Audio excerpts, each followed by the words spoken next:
ఇప్పుడు చూడొచ్చు ఎక్కడైతే రాజేంద్ర ప్రసాద్ గారి ఇంటి నివాసం ఉందో అక్కడి నుంచి అంత్యక్రియలు అయితే ప్రారంభమయ్యాయని చెప్పొచ్చు. ఇంటిల్లి పాది కూడా ఎంతగా రోధిస్తున్నారన్న విజువల్స్ కూడా మనం చూస్తూ ఉన్నాం. ఒకవైపు నుంచి సినీ ఇండస్ట్రీకి సంబంధించి ఇంటి చుట్టుపక్కల వాళ్ళు కూడా ఎంతో ఆనందంగా ఉండేవాళ్ళు. అలాంటిది ఇలా సడన్గా ఈ విధంగా అసలు ఏ విధంగా అయింది, ఎప్పుడు ఆరోగ్యపరంగా ఉండేవాళ్ళు, అలాంటిది ఎలా ఇంత సడన్గా కోల్పోయారు అంటూ కూడా ఎంతగానో ఆవేదన వ్యక్తం చేస్తున్నారని చెప్పొచ్చు. ఇప్పుడు చూడొచ్చు ఇప్పుడే ఎన్నికల అంతిమ యాత్ర కూడా మొదలైంది. అంతిమ యాత్రలోకి ఇప్పుడే రాజేంద్ర ప్రసాద్ గారి గారాల పట్టి బంగారు తల్లి కూతుర్ని ఇప్పుడే గాయత్రి గారిని అయితే అంతిమ యాత్రలో పడుకోబెట్టడం జరిగింది. ఇప్పుడు చూస్తున్నాం చాలామంది రమప్రభ గారు కూడా ఇక్కడికి రావడం జరిగింది. ఎంతోమంది ఇప్పుడు రాజేంద్ర ప్రసాద్ గారు కూడా ఆ శ్మశాన వాటిక ఇక్కడ దగ్గరలో ఏదైతే ఉందో కైలాసవాసి అనేది అక్కడికి తరలించడం జరుగుతుంది. అక్కడ మిగతా కార్యక్రమాలన్నీ కూడా జరగబోతున్నాయి. ఇప్పుడు చూస్తూ ఉన్నాం రాజేంద్ర ప్రసాద్ గారు కూడా మొదలవుతున్నారు.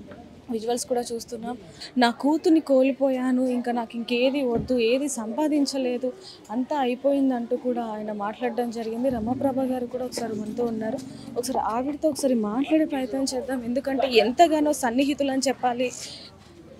మేడం, రాజేంద్ర ప్రసాద్ గారు మీకు బాగా పరిచయస్తున్నారు. అలాంటి వారు ఈరోజు ఈ విధంగా అసలు మాట్లాడలేకపోతున్నామని చెప్పచ్చు. ఎందుకు అంటే ఎంతగానో రాజేంద్ర ప్రసాద్ గారు ఎంత మందికి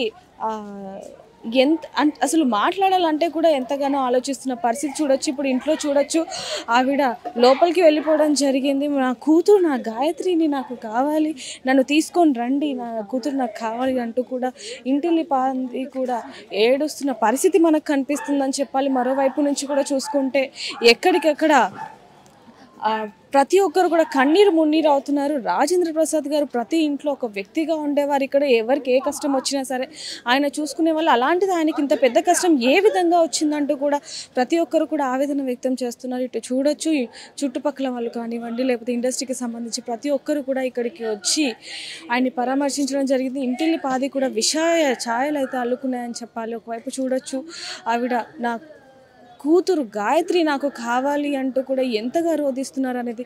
ఆ గాయత్రి గారి చిన్న కూతురు ఎవరైతే ఇప్పుడు కూతురు ఉందో, ఏకైక కూతురు, ఆ పాప కూడా అసలు 12 ఏళ్ల వయసులోనే తల్లిని పోగొట్టుకోవడం అనేది ఎంత బాధాకరమైన విషయం అనేది కూడా ఇప్పుడు మనకి తెలుస్తూ ఉందని చెప్పాలి.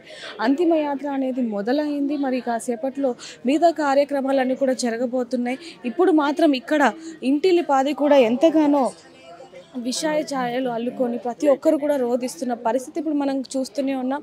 మరోవైపు అంతిమయాత్రని ఫాలో అవుతూ వెనకాల రాజేంద్ర ప్రసాద్ గారు తన కూతుర్ని ఆయన మాటల్లోనే ఇప్పుడు చెప్పడం జరిగింది. నా కూతుర్ని నేను వదిలిపెట్టేసి వస్తాను, ఏమీ సాధించింది లేదు అంటూ కూడా ఆయన ఎంతగానో కన్నీరు మున్నీరు అవుతున్నారు. అసలు ఇప్పటికీ కూడా ఆయన తేలుకోలేని పరిస్థితి కనిపించింది. ఎందుకంటే 10వ ఏటనే ఆయన తల్లి మరణించడంతో మళ్ళీ నా తల్లి నా కడుపునే పుట్టిందంటూ కూడా ఆయన ఎంతగానో ఆనందించారు. అలాంటిది ఇప్పుడు ఈ విధంగా జరగడం అనేది చాలా బాధాకరం. అసలు నమ్మలేని పరిస్థితి, నమ్మలేని నిజాలు అంటూ కూడా ఆయన చెప్పడం జరుగుతుంది.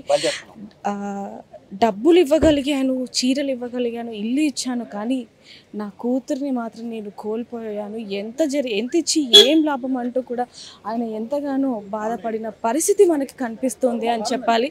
ఇప్పుడు మరిన్ని చూడొచ్చు, చాలామంది కూడా వెనకాల వెళ్తున్న విజువల్స్ని కూడా చూస్తున్నాం. మరోవైపు సినీ నటులు కానీ అందరూ కూడా చివరిసారిగా చూడటానికి ఎక్కడైతే ఇప్పుడు మిగతా కార్యక్రమాలు జరగబోతున్నాయి అక్కడికి ప్రతి ఒక్కరు కూడా వెళ్తున్నారనే చూసుకోవచ్చు. ఒకవైపు ఎవరి నోట్ల నుంచి మాటలు కూడా రావట్లేదు. ఎందుకంటే రాజేంద్ర ప్రసాద్ గారు ఎప్పుడు అందరినీ నవ్విస్తూ ఉండేవాళ్ళు. అలాంటిది ఆయనకి ఇంత కష్టం వచ్చింది అంటూ కూడా అసలు పరామర్శించడానికి కూడా అసలు ఆయనకు అసలు ఏమని నమ్మకం ఇవ్వాలి, ఏమని ధైర్యం చెప్పాలి అంటూ కూడా ప్రతి ఒక్కరు కూడా ఆలోచిస్తున్న పరిస్థితి అని చెప్పొచ్చు. ఎందుకంటే ఈ కష్టం ఆయన మాటల్లో చెప్పడం జరిగింది, ఈ కష్టం ఏ పగోడికి కూడా రాకూడదు అనేది. ఎందుకంటే ఆయన కళ్ళ ముందు ఆయన కూతురు తల్లి కంటే ఎక్కువగా చూసుకున్న తన కూతురు తుది శ్వాస విడిచడం అనేది అసలు ఏ పగోడికి కూడా రావద్దు అంటూ కూడా ఆయన నోట్ల నుంచి చెప్పడం జరిగింది. అదేవిధంగా అసలు ఎంత ఇచ్చి ఏం లాభం, నా కూతుర్ని వదిలిపెట్టేసి వస్తాను అంటూ కూడా చివరి మాటగా ఆయన కార్యకుతూ కూడా మాట్లాడడం జరిగింది.